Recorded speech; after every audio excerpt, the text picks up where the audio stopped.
সৃষ্টি হয়। এই দুইটি গুণ আমাদের জীবনে যদি আমরা সেটিং করতে পারি তাহলে আল্লাহ পাক বলেন ওয়ালাউ আন্না আহলাল কুরা আমানু ওয়াত্তাকাউ লাফাতাহনা আলাইহিম বারাকাতিন মিনাস সামাই ওয়াল আরদ। জনপদের লোকেরা, এলাকার লোকেরা যদি আমার উপর ঈমান আনতো, ঈমান আনার পরে আমাকে ভয় করে চলতো, তাকওয়া অবলম্বন করে চলতো, তাওবা করে চলতো, আমি আল্লাহ পাক সুবহানাহু ওয়া তাআলা ওই সমস্ত ঈমানদার এবং মুত্তাকি বান্দাদের জন্য আসমান এবং জমিনের বরকতের দরজা খুলে দেব। তাহলে এক নম্বর মাহফিলে আসলে ঈমান এবং তাকওয়া সৃষ্টি হয়। দুই নম্বর ঈমান এবং তাকওয়া থাকলে আল্লাহর ওলি হয়, সুবহানাল্লাহ বলেন। তিন নম্বর ঈমান এবং তাকওয়া যদি দুইটা জিনিস থাকে, আল্লাহ পাক রব্বুল আলামিন তাদের জন্য আসমান এবং জমিনের রিজিকের বরকতের দরজা আমার আল্লাহ খুলে দেয়। তাহলে আজকের এই জামাল ভাই এর নেতৃত্বে আরো সদস্য বৃন্দ যারা রয়েছেন, আজকে এই হযরত উমর ফারুক রাদিয়াল্লাহু তাআলা আনহু স্মৃতি সংসদের যে সদস্য বৃন্দ রয়েছে, এদের নেতৃত্বে আজকের যে মাহফিলের আয়োজন করা হলো, এই কারণে আমরা খুশি নাকি বেজার? খুশির সাথে আমরা কয়েকবার তাকবীর দেই, নারায়ে তাকবীর। আল কোরআনের আলো, আল হাদিসের আলো, ইসলাম ছাড়া অন্য কিছু, ইসলাম ছাড়া অন্য কিছু। সম্মানিত হাজিরিন, আমাকে বিষয় দেওয়া হয়েছে আল কোরআনের আজমত, আল কোরআনের আজমত এবং কোরআনে কারীম শিক্ষার ফজিলত সম্পর্কে। আমি যে আয়াতে কারিমা আপনাদের সামনে তেলাওয়াত করেছি, এই আয়াতে কারিমা হচ্ছে কোরআনে কারীমের 25 নং সূরা, যে সূরাটির নাম সূরা আল ফুরকান। সূরাটির নাম কি? সূরা আল ফুরকান। এই সূরার একেবারে শুরুর আয়াতে কারিমা আমি আপনাদের সামনে তেলাওয়াত করেছি। আসুন আমরা আস্তে আস্তে এই আয়াতে কারিমার ব্যাখ্যা শোনার চেষ্টা করি। আল্লাহ পাক রব্বুল আলামিন বলেন, তাবারাকাল্লাযী নাযালাল ফুরকানা আলা আবদিহি লিয়াকুনা লিল আলামিনা নাযীরা। বরকতময় আল্লাহ নাজিল করেছেন ফুরকান আলা আবদিহি, বান্দার উপরে, মুহাম্মদুর রাসূলুল্লাহ সাল্লাল্লাহু আলাইহি ওয়াসাল্লামের উপরে, লিয়াকুনা লিল আলামিনা নাযীরা, যেন গোটা আলামিনের মানুষদেরকে সতর্ক করতে পারেন কোরআনের আলোকে। আল্লাহু আকবার। তাহলে এই আয়াতে কারিমার শুরুতে বলা হয়েছে তাবারাক। কি বলা হয়েছে? আরো যেমন কি বলা হয়েছে? যেহেতু এখানে তাফসীরুল কোরআন মাহফিল নাম দেওয়া হয়েছে, একটু যদি আংশিক তাফসীর না হয় হক আদায় হবে না। তাবারাক শব্দটি দেওয়া হয়েছে, তাবারাক বলে কাকে বোঝানো হয়েছে? তাবারাক বলে আল্লাহকে বোঝানো হয়েছে। কাকে? আল্লাহকে। আল্লাহর উপরে কেউ ক্ষমতাবান আছে নাকি? আল্লাহর উপরে কোন সম্মানী আছে নাকি? আল্লাহর উপরে কোন রাজাদিরাজ আছে নাকি? আল্লাহ পাক রব্বুল আলামিন সূরা মুলকের শুরুতে তাবারাকের পরিচয় দেন, তাবারাকাল্লাযী বিয়াদিহিল মুলক ওয়া হুয়া আলা কুল্লি শাইইন কাদির। বরকতময় আল্লাহ, যার কুদরতি করায়ত্তে মুলকিয়াত, আকাশ এবং জমিন কার হাতে? আকাশ এবং জমিনে যা কিছু আছে সব কিছু আমার কুদরত, আল্লাহ পাকের কুদরতি হাতে। এই প্যান্ডেলটা নির্মাণ করতে গেল, এখানে একটা, দুইটা, তিনটা, চারটা, পাঁচটা, ছয়টা, 424টা কোটি দরকার হলো। কিন্তু আল্লাহ পাক বিশাল আসমান রেখেছেন, কয়টা কোটি আছে? একটাও নাই। অথচ সামান্য এই প্যান্ডেল এটা রাখার জন্য 24টা কোটি, তার সাথে বেশি কোটি লাগানো হয়েছে। আল্লাহ পাক বিশাল আসমান কোটি ছাড়া যিনি লটকায় রেখেছেন তিনি আর কেউ নয়, তার নাম কি বলুন তো দেখি। এবার আসুন, এই পৃথিবী, এটা পৃথিবীর চাইতে 13 লক্ষ গুণ বড় হচ্ছে সূর্য। সূর্যের চাইতে 13 লক্ষ গুণ বড় নয়, কোটি কোটি গুণ বড় তারকারাজি আল্লাহ পাক আকাশের মধ্যে রেখেছেন। আস্তে আস্তে বলুন সুবহানাল্লাহ। সেই কোটি কোটি গুণ বড় তারকারাজি গুলো গ্যালাক্সির ভিতরে ঢুকে যায়। এবার আমরা মনে মনে চিন্তা করব, আল্লাহ পৃথিবী যদি হয় এত বড়, পৃথিবীর চাইতে যদি সূর্য 13 লক্ষ গুণ বড় হয়, আর সূর্যের চাইতে কোটি কোটি গুণ বড় যদি তারকারাজি হয়, আর সেই কোটি কোটি গুণ তারকারাজি যদি একটা গ্যালাক্সির ভিতরে ঢুকে যায়, আর একটা গ্যালাক্সি যদি হয় এত বড়, তারকারাজি যদি হয় এত বড়, সূর্য যদি হয় এত বড়, পৃথিবী যদি হয় এত বড়, এবার বলুন তো দেখি আসমান কত বড়। এবার বলুন তো দেখি 7 আসমান কত বড়। এবার বলুন তো দেখি আমার আল্লাহ কত বড়। ও আমার প্রাণের ভাইয়ারা, ও আমার কাকরাবাসী, ভালো করে খেয়াল করেন, সেই মহান আল্লাহর নাম তাবারক। সুবহানাল্লাহ বলবেন না? তাবারাকাল্লাযী বিয়াদিহিল মুলক ওয়া হুয়া আলা কুল্লি শাইইন কাদির। বরকতমে আল্লাহ, যার কুদরতি করে অত্যে ক্ষমতা, মুলকিয়াত, আকাশ এবং জমিনে যা কিছু আছে সব কিছু একমাত্র আল্লাহ পাকের কুদরতি হাতে। আল্লাহ পাকের কুদরতি হাতের বাইরে কেউ নাই। কিন্তু আমাদের দেশে, কাদের দেশে? এই দেশ কাদের? যে বলে এই দেশ কাদের? আমরা ভারত থেকে আসি নাই, আমরা ইন্ডিয়া থেকে আসি নাই, আমরা আমেরিকা থেকে আসি নাই। এই দেশ আমার জন্মভূমি, এই দেশ আমাদের, ঠিক কিনা? এই দেশের নাগরিক হয়ে, এই দেশের জন্মগ্রহণ করার পরে এমন কিছু নাস্তিক, মুরতাদের, ইহুদি, নাসারাদের 5টা গোলাম আছে যারা বলে ক্ষমতার মালিক আল্লাহ নয়, ক্ষমতার মালিক জনগণ, ঠিক কিনা? এরকম বলে যে মানুষ আছে না নাই? ওরা আর কি, কারা? ওরা বলে যে ক্ষমতার মালিক নাকি আল্লাহ নয়, ক্ষমতার মালিক নাকি জনগণ, ক্ষমতার মালিক নাকি নেতা, ক্ষমতার মালিক নাকি টাকা, এরকম কিছু ভ্রান্ত কথা বলে ওরা। কারা? প্যারা হাজরিন, কোরআনের আয়াত সাক্ষী, ক্ষমতার মালিক কে? আরো চিৎকার দিয়ে বলতে হবে, ক্ষমতার মালিক কে? আপনারা কি কাউকে ভয় পান? কাকে ভয় পান? আল্লাহকে। আমি নিজেও আল্লাহকে সাক্ষী রেখে বলি, অন্ততপক্ষে কোরআনের কথা বলার সময় আল্লাহ ছাড়া কারো ভয় অন্তরে রেখে কোরআনের কথা বলি না, ঠিক কিনা বলো? সুতরাং আপনারা কোরআন শুনবেন কার বই নিয়ে? আল্লাহ ছাড়া কাউকে ভয় করবেন না। আজকে হৃদয় চিত্তে বলুন, মজবুত কণ্ঠে বলুন, ঈমান দীপ্ত কণ্ঠে বলুন, ক্ষমতার মালিক কে? সুতরাং খবরদার, এই মুখ দিয়া যে কোনো ভাষা ইউজ করবেন না। কোরআন বিবর্জিত কথা হয়ে গেলে নতুন ভাবে আবার ঈমান আনতে হবে, ঠিক কিনা? ক্ষমতার মালিক যদি কেউ আল্লাহকে বাদ দিয়ে জনগণ বলে, তার ঈমান তখনই চলে গেছে, ঠিক কিনা? সম্মানিত হাজিরিন, আরেকটা আয়াত দলিল দিই। উলিল্লাহুম্মা মালিকাল মুলকি তুতিল মুলকা মান তাশা ওয়া তুইজ্জু মান তাশা ওয়া তুযিল্লু মান তাশা বিয়াদিকাল খায়র ইন্নাকা আলা কুল্লি শাইইন কাদির। জোরে বলুন আল্লাহু আকবার। হে রাসূল, আপনি বলুন সার্বভৌম ক্ষমতার মালিক কে? আল্লাহ।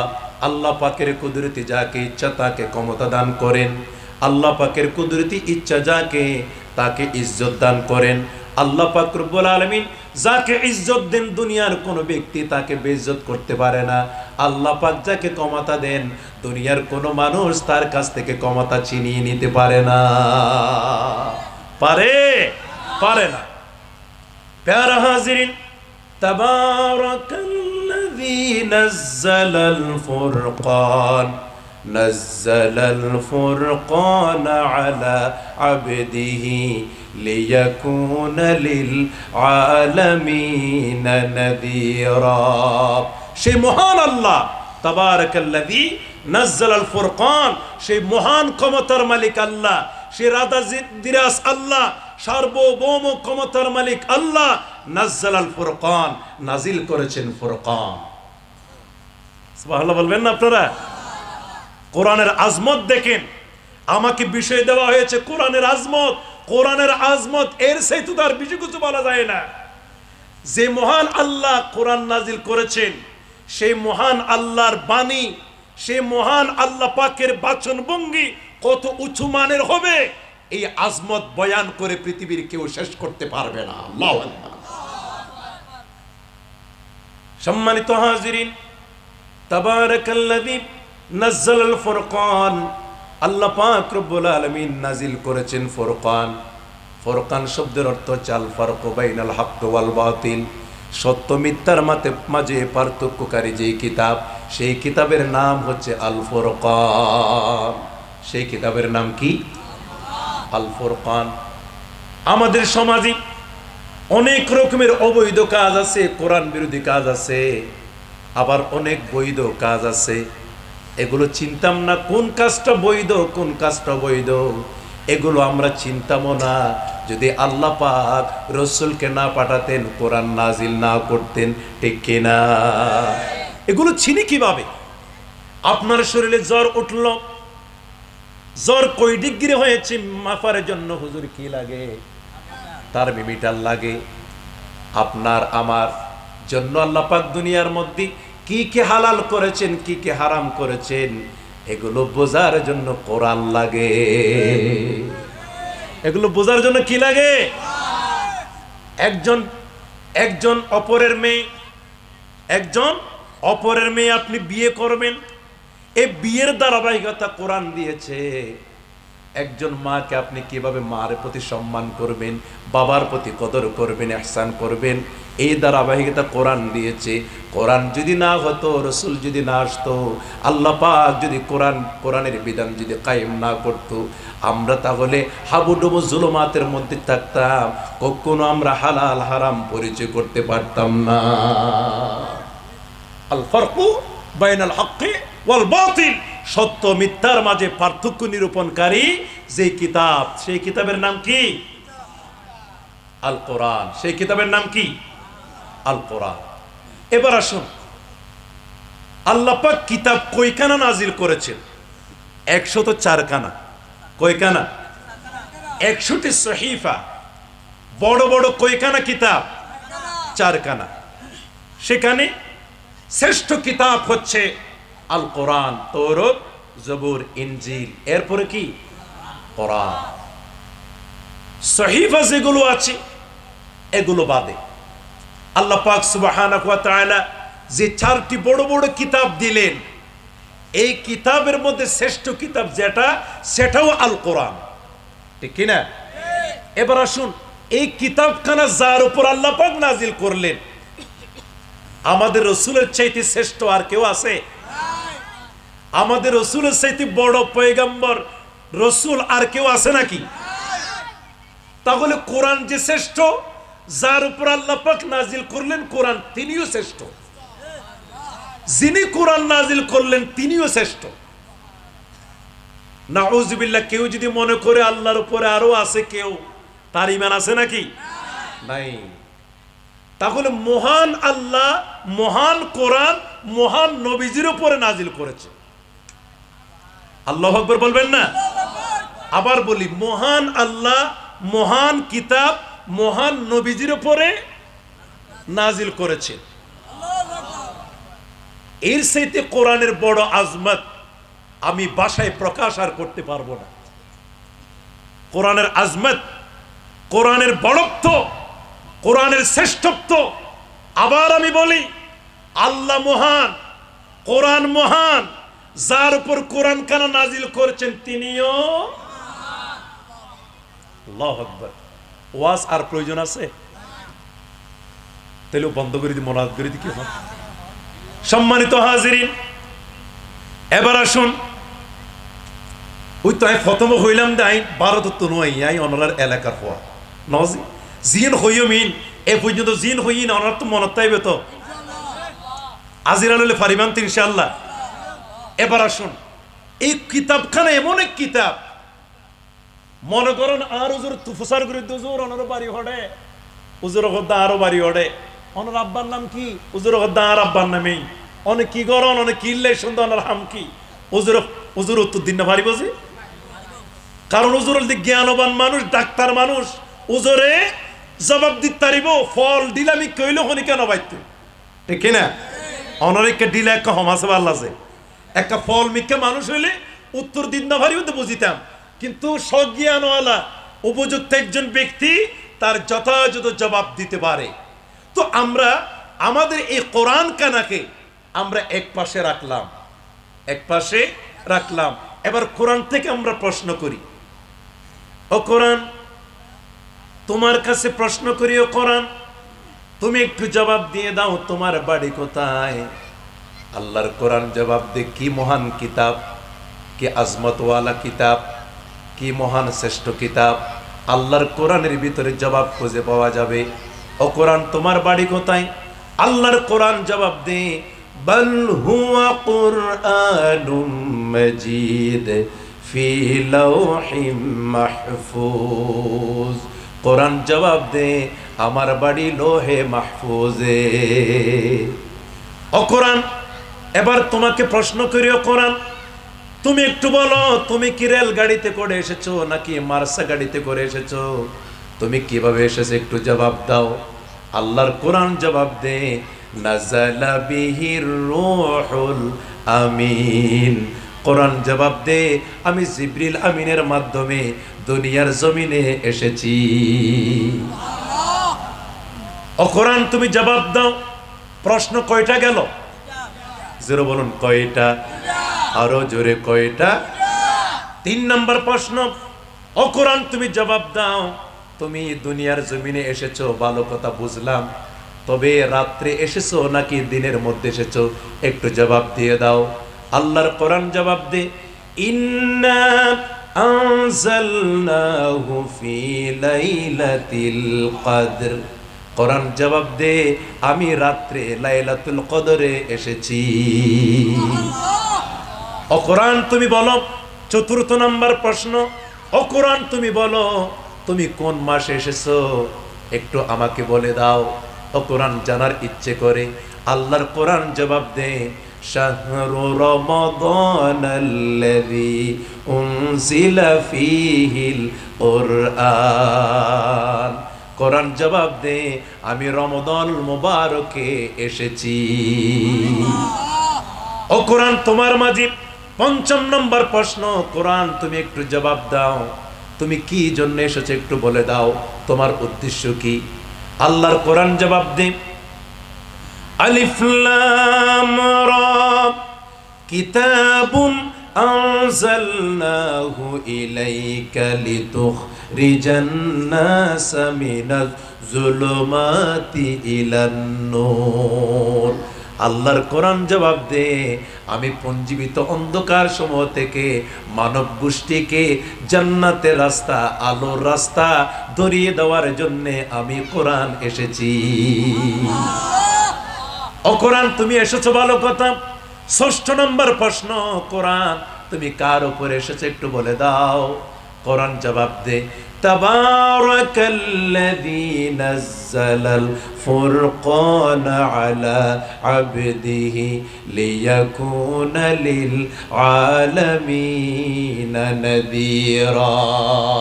আল্লাহর কোরআন জবাব দে, আমি এসেছি আলা আবদিহি মুহাম্মদুর রাসূলুল্লাহ সাল্লাল্লাহু আলাইহি ওয়াসাল্লামের উপরে আমি এসেছি। ও কোরআন তুমি এবার জবাব দাও, তুমি কোন স্থানে এসেছো, তুমি কোন স্থানে এসেছো একটু বলে দাও। আল্লাহর কোরআন জবাব দে, ওয়া হাযাল বালাদিল আমিন। আমি বিশ্বস্ত নগরী মক্কা নগরীর মধ্যে আমি এসেছি। সম্মানিত হাজিরিন, এবার যদি প্রশ্ন করেন, কোরআন তুমি আসছো ভালো কথা, তোমাকে কি করা লাগবে একটু বলে দাও। আল্লাহ পাকের কোরআন বলে, ইকরা বিসমি রাব্বিকাল্লাযী খালাক, পড়ুন আপনার রবের নামে যিনি আপনাকে সৃজন করেছেন। তাহলে কোরআন জবাব দে, আমাকে পড়ার জন্য, তেলাওয়াতের জন্য আমি এসেছি। এবার কোরআন থেকে প্রশ্ন করেন, কোরআন আপনাদের কষ্ট হচ্ছে নাকি? ভালো করে খেয়াল করুন।